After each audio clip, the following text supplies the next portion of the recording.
हरे कृष्णा, राधे राधे। तो आज आपके साथ शेयर कर रही हूँ न्यू व्लॉग। और इसमें हम जानेंगे कि सुबह सुबह का टाइम पर जल्दी से कैसे हम सारे काम से फ्री हों, ताकि हमारा जो बाकी का टाइम है ना वो हम हमारे लिए लगा सकें। ठीक है। तो यहाँ पर सबसे पहली जो रिक्वायरमेंट होती है इसकी वो होती है जल्दी उठना। जी भाई, जल्दी उठने से आप बच नहीं सकते। मतलब अगर आपको सारे काम टाइम पर करके फिर अपने लिए अच्छा वाला समय निकालना है ना, तो आपको जल्दी तो उठना पड़ेगा। चाहे आप 4:30, 4, 5 बजे उठ सकते हो, क्योंकि जितनी ज़्यादा आप देर लगाओगे उठने में उतना ही आप लेट होगे और उतना ही हर काम में उतना ही टाइम आगे बढ़ता जाएगा। तो सबसे पहली जो बात है वो है जल्दी उठना। अब जल्दी उठने के बाद ऐसा नहीं होता है कि हमें बस ऐसे फ़ोन लेके बैठ जाना है। जैसे हमारा या किसी का भी जिसका जो काम है वो उसको तुरंत पकड़ लेना है, या पहले हमें रात में ही एक लिस्ट तैयार कर लेनी है, या हमारे दिमाग में ही हमें बना लेनी है कि हमें कौन कौन से काम सुबह करने हैं और कितना टाइम उनको देना है। ठीक है।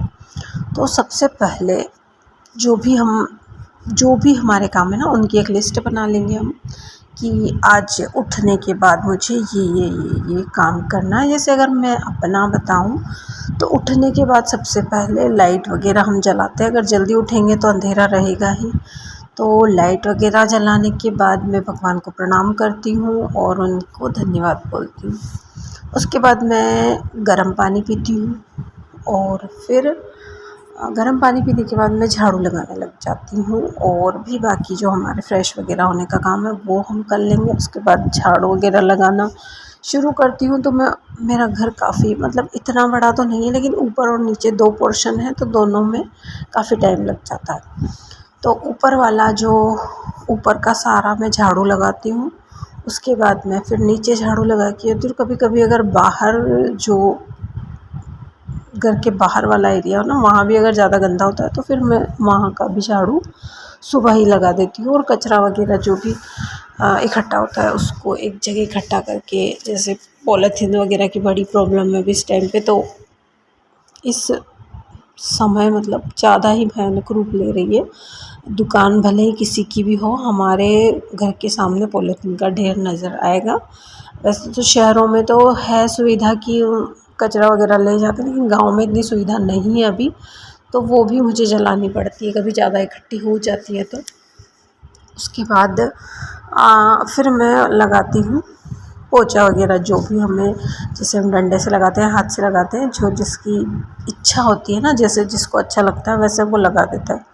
तो फिर मैं वो काम कर लेती हूँ। उसके बाद मैं स्नान करती हूँ। कपड़े अगर ज़्यादा हैं तो मैं मशीन लगा देती हूँ, नहीं है तो फिर मैं अपने कपड़े हाथ से धो के और डाल देती हूँ। और उसके बाद मैं जगाती हूँ मेरे प्यारे से कुंज को। और अभी टाइम चल रहा है शीतला माता जो होती है ना, सेली सातम हमारे यहाँ बोलते हैं, तो 7 दिन तक हमें माता जी ठंडी करने जाना होता है। मतलब जल चढ़ाने जाते हैं वहाँ पे शीतला माता के यहाँ। तो वो अभी एक काम वो वाला बढ़ रहा है मेरा।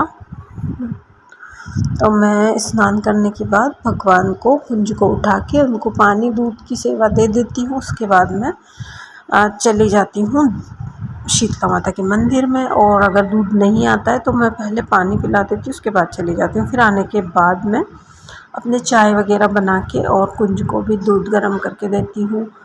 फिर चाय बना के देती हूँ अपने हस्बैंड को और खुद भी पी लेती हूँ। उससे पहले मैं सूर्य नारायण को जल चढ़ा के आ जाती हूँ चाय पीने से पहले। और फिर उसके बाद हमारी जो आगे की प्रक्रिया होती है कि बाल गोपाल को हमने सुबह सुबह का काम हमने कर दिया है, तो मैं उनको थोड़ी देर जैसे पानी और चाय हम दे देते हैं सुबह। तो क्या होता है उससे कि थोड़ी देर, जैसे हम उठते से जैसे हम भी थोड़ा सा सोचते हैं ना कि थोड़ी देर रुके, उसके बाद हमें स्नान वगैरह जो भी काम पकड़ना होता है वो पकड़ते हैं। तो ऐसे ही मैं कुंज को भी थोड़ी देर रेस्ट के लिए, मतलब उठने के बाद थोड़ा सा कि हाँ दिमाग उसका सही हो जाए, उसके बाद फिर मैं स्नान का कराती हूँ। तो ऐसे में अभी मैंने पीतल की जो है प्लेट वगैरह नहीं ला रखी है, तो मैं सोच रही हूँ, लेकिन ना मंदिर की ही इतनी अच्छी व्यवस्था नहीं है मेरे पास। ये जो अलमारी है ना, वैसे तो जिसके पास जो होता है ना वो उसे अच्छा थोड़ा कम अच्छा लगता है, हाँ, लेकिन दूसरों को काफ़ी अच्छा लगता है। क्योंकि हमारे पड़ोस में एक भाभी है, रश्मि भाभी, तो वो बोल रही थी कि ये जो आपने अलमारी जिसमें मैंने यहाँ पर ये भगवान बिठा रखे हैं ना, तो ये बोल रही थी कि आप लोगों ने ये अलमारी है ना बिल्कुल सोच समझ के रखी है, मतलब पूर्व दिशा में है और किचन के बाहर है, और जैसे ऐसे कोई आने जाने वाला नहीं है। तो वो सब अपने अपने दिमाग के अकॉर्डिंग सोचते हैं, किसी को कोई चीज़ बहुत अच्छी लगती है, किसी को, मतलब मुझे भी ये यूँ ऐसे तो बहुत अच्छी जगह है अलमारी, बस यही है कि इसमें ना हम अच्छे से जैसे प्लेट वगैरह नहीं रख पाते हैं, दीपक वगैरह, मतलब काफ़ी स्पेस कम है, तो मैंने इसीलिए ये टेबल रखी हुई है। तो पीतल वगैरह की प्लेट वगैरह मैं मंगवाऊंगी, लेकिन अभी थोड़ा सा मैं रुक रही हूँ कि अगर कुछ मंदिर का जुगाड़ हो जाए मेरा तो, या फिर कुछ और हो जाए तो, हाँ, लेकिन कुछ ना कुछ मैं वैसे मंगाती रहूँगी। और तो उसके बाद मैं ना कुंजी को नहलाने के बाद मैं कर देती हूँ पूजा पाठ करती हूँ। तो भगवान को दीपक, जो उनके दीपक और प्लेट्स वगैरह होती है ना, वो मैं रात में ही साफ़ कर देती हूँ, या रात में किचन में रख देती हूँ, तो फिर मैं उठती हूँ ना उसके बाद साफ़ कर देती हूँ स्नान के बाद। तो यहाँ पर मैंने ऐसे फ्रूट्स रखे हुए थे, तो उनका भोग वगैरह मैं लगा देती हूँ। और जैसे अभी आज मीठे में पतासे थे, तो मैंने पतासे रख दिए, और पाइनएप्पल नहीं, पपीता रख दिया। और तुलसी जी का भोग तो ज़रूर से लगता है, मैं उस वाले घर से लेके आ रही हूँ अभी, क्योंकि यहाँ की थोड़ी सी है ना छोटे छोटे पत्ते आ रहे हैं। तो इस तरह से मैं अपने सारे काम कंप्लीट करती हूँ। और आज तो कहीं खाना खाने बाहर जाना है, गांव में ही शादी है, तो फिर मैं आज भगवान के ना भोग भी अलग से बना लूँगी। मैं सोच रही हूँ सूजी का हलवा बना लेती हूँ। और फिर यहाँ पर मैंने माला वगैरह कर ली थी, उसके बाद मैं यहाँ पे कपड़े धो के डाल रही थी, उसके बाद मैं बनाऊँगी कुंज का भोग। तो इस तरह से मैं अपना सारा काम मैनेज कर लेती हूँ। पता है अभी टाइम क्या हो रहा था? अभी हो रहा था 8:55 के समथिंग, मतलब 9 बजते बजते मेरा इतना सारा काम हो गया था। तो इस तरह से मैं अपना काम निपटाती हूँ। और ये जो है ना मैं बना रही हूँ यहाँ पे सूजी का हलवा। तो मिलते हैं अगले वीडियो में, तब तक के लिए राधे राधे।